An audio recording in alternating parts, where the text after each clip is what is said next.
BMW M. It is a badge as ubiquitous as BMW itself. Almost every single model lineup at BMW has an M variant, an M Sport package. The M chatbot? The M started out as BMW Motorsport in 1972, and it was really the brainchild of one man, Jochen Neerpasch. Jochen Neerpasch.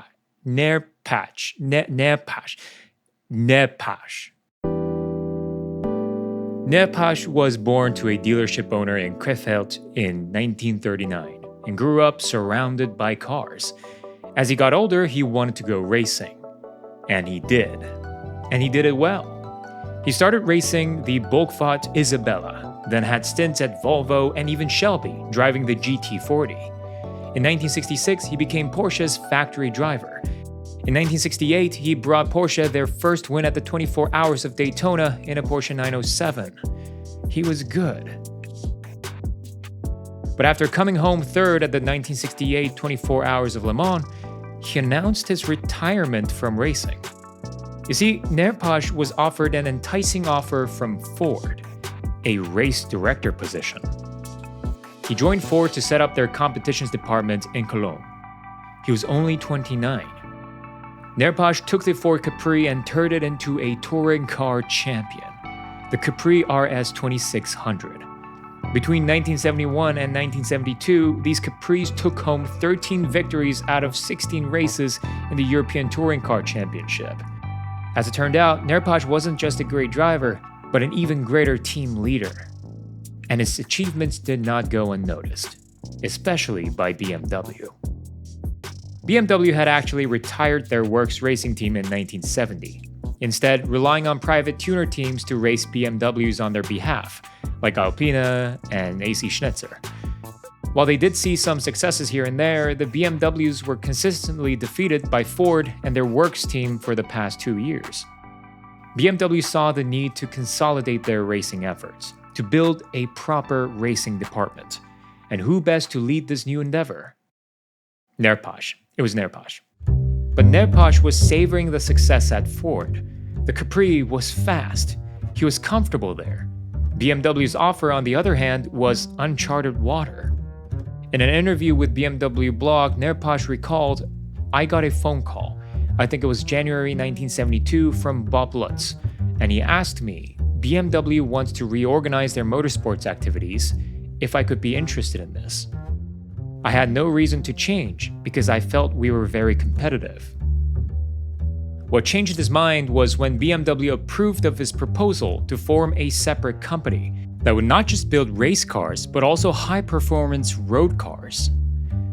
And later that year, he moved to Munich. In 1972, with Jochen Neerpasch as its managing director, the BMW Motorsport was founded. The idea was that this new motorsport company would maintain some level of autonomy from their suited-up Bavarian overlords. And this new motorsport department would not just produce race cars, but also build high-performance road cars, based on the knowledge that they have acquired building race cars. The point was for BMW Motorsport to earn income on its own. This type of business strategy would eventually lead to the first series vehicle from BMW Motorsport, with the M535i in 1979. The beginning, however, wasn't smooth sailing. Neerpasch had to begin virtually from scratch. They had no offices, no team, and no drivers. There was just 5 people. So Neerpasch brought on with him more people with fresh ideas. Ideas so fresh that the BMW's towering execs found it too exhilarating that they had to run behind their cars and get a good sniff of that good old exhaust fumes. Obviously, that didn't actually happen. The point is that BMW wasn't always on board with all the crazy ideas being thrown around at motorsport. Their new organization also appeared to rival their existing tuner customers, who had been receiving contracts with big payouts from BMW to go on racing with their cars. The sight of BMW's own in-house racing team wouldn't have been received positively. Despite this, the company was able to launch their first car in just 8 months, the 3.0 CSL.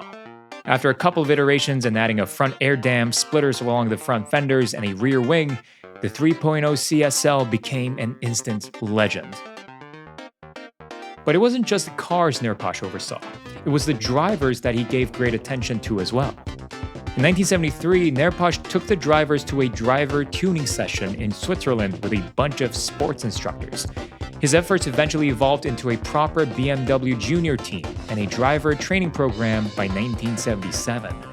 It wasn't just the machine, Neerpasch believed, that was crucial to winning races. And he was right. The 3.0 CSL won 6 European championships between 1973 and 1979.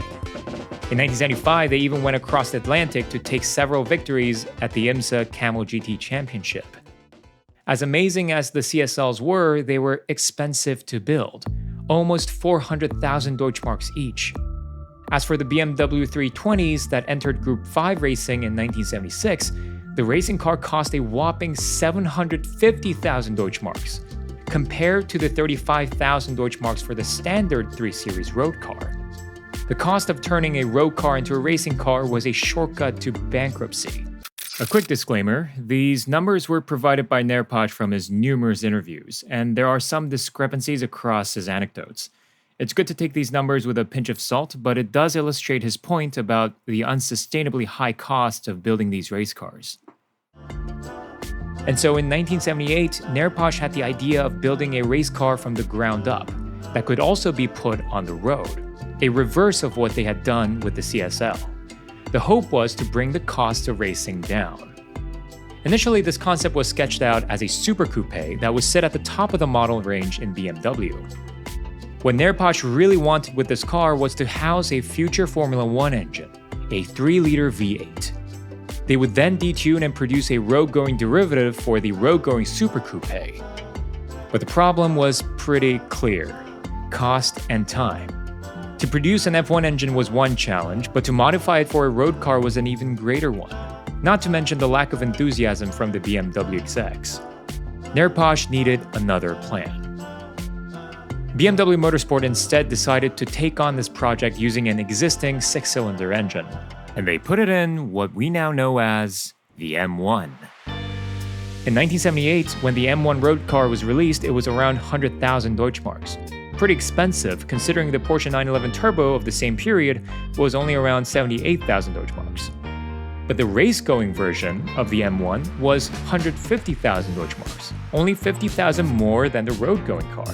Compared to the price difference between the road-going and the competition 3 Series, it was a bargain. And with this new M1, they hoped to race them in Group 4 and Group 5 touring car races.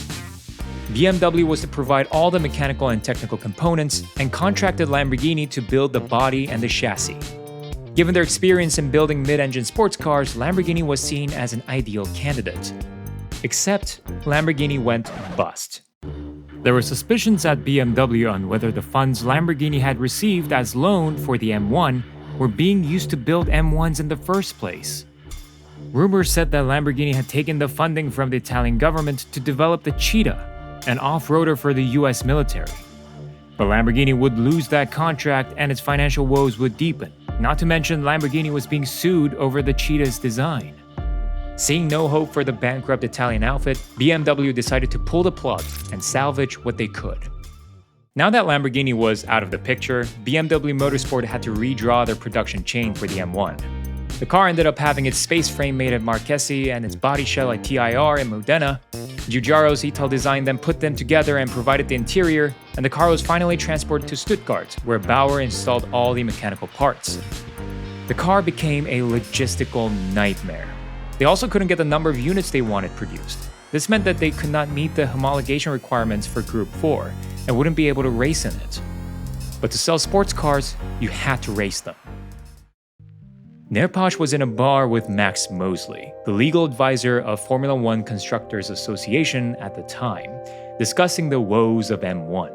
The two had formed a close relationship since BMW Motorsports entered Formula 2 as an engine supplier to the March engineering team, which Max Mosley had represented.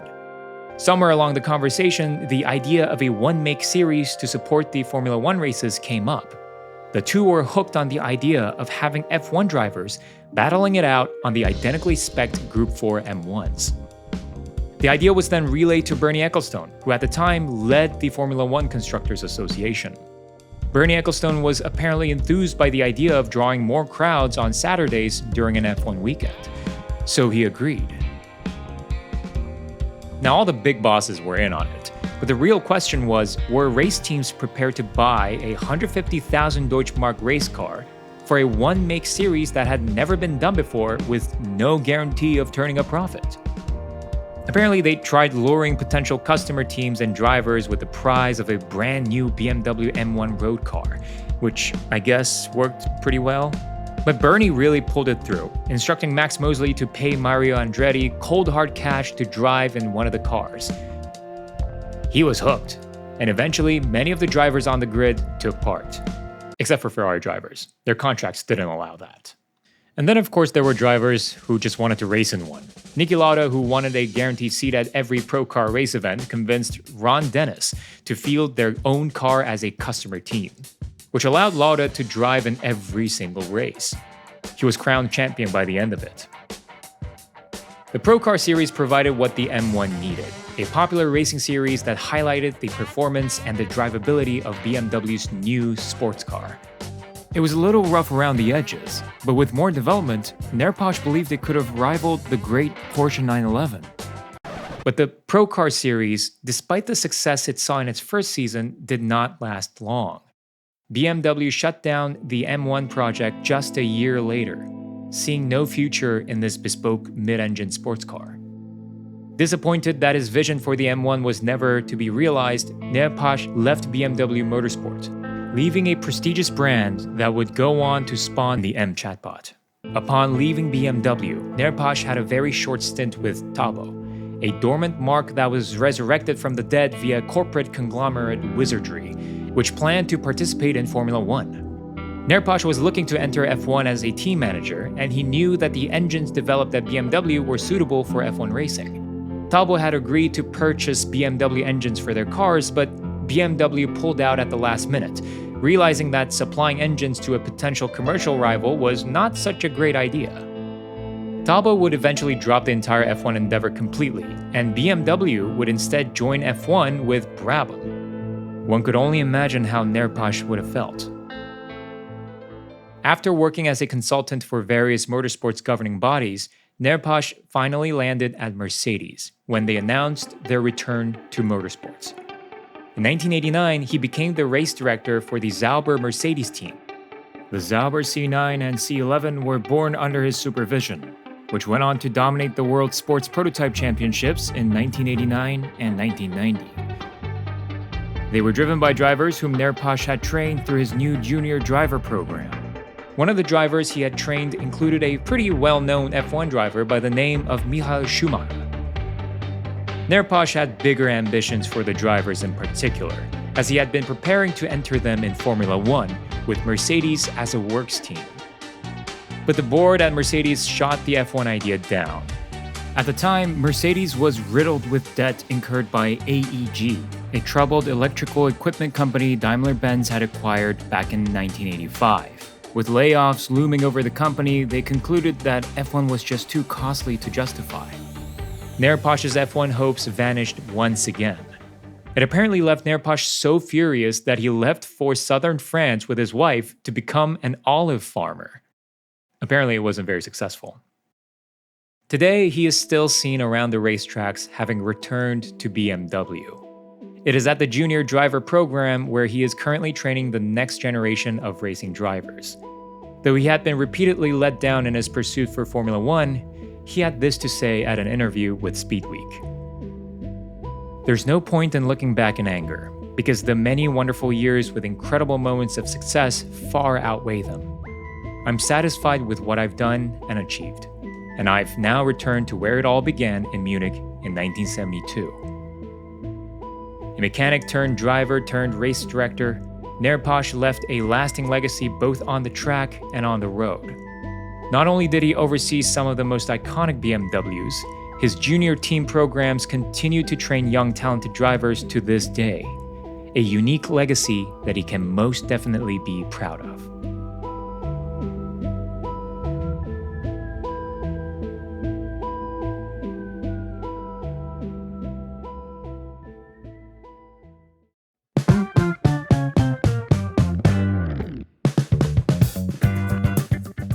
Thanks for watching this video.